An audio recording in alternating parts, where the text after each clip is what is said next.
भगवान श्री कृष्ण का जन्म कैसे हुआ था उसके संबंध में आज जानेंगे। द्वापर युग में भोजवंशी राजा उग्रसेन मथुरा में राज्य करता था।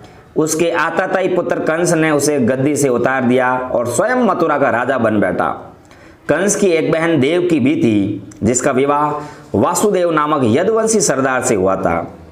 एक समय कंस अपनी बहन देवकी को उसके ससुराल पहुंचाने जा रहा था। रास्ते में आकाशवाणी हुई, हे कंस, जिस देवकी को तू बड़े प्रेम से ले जा रहा है उसी में तेरा काल बसता है। इसी के गर्भ से उत्पन्न 8वां बालक तेरा वध करेगा।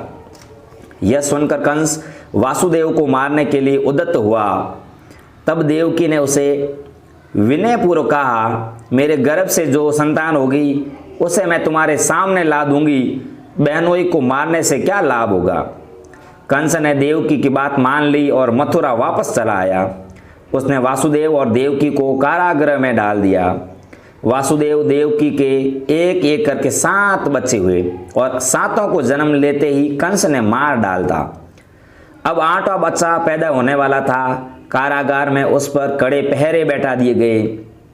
उसी समय नंद की पत्नी यशोदा को भी बच्चा होने वाला था। उन्होंने वासुदेव और देवकी के दुखी जीवन को देख 8वें बच्चे की रक्षा का उपाय रचा। जिस समय वासुदेव देवकी के पुत्र पैदा हुआ उसी समय संयोग से यशोदा के गर्भ से एक कन्या का जन्म हुआ, जो और कुछ नहीं सिर्फ और सिर्फ माया थी।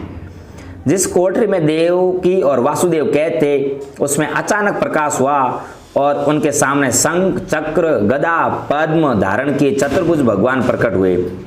दोनों भगवान के चरणों में गिर पड़े।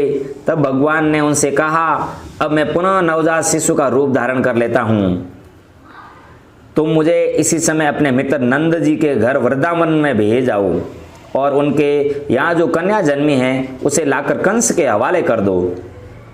इस समय वातावरण अनुकूल नहीं है, फिर भी तुम चिंता ना करो। जागते हुए पहरेदार सो जाएंगे, कारागृह के फाटक अपने आप खुल जाएंगे और उफनती अथाह यमुना तुमको पार जाने का मार्ग दे देगी। उसी समय वासुदेव नवजात शिशु रूप श्री कृष्ण को सूप में रखकर कारागृह से निकल पड़े और अथाह यमुना को पार कर नंद जी के घर पहुंचे। वहां उन्होंने नवजात शिशु को यशोदा के साथ सुला दिया और कन्या को लेकर मथुरा आ गए।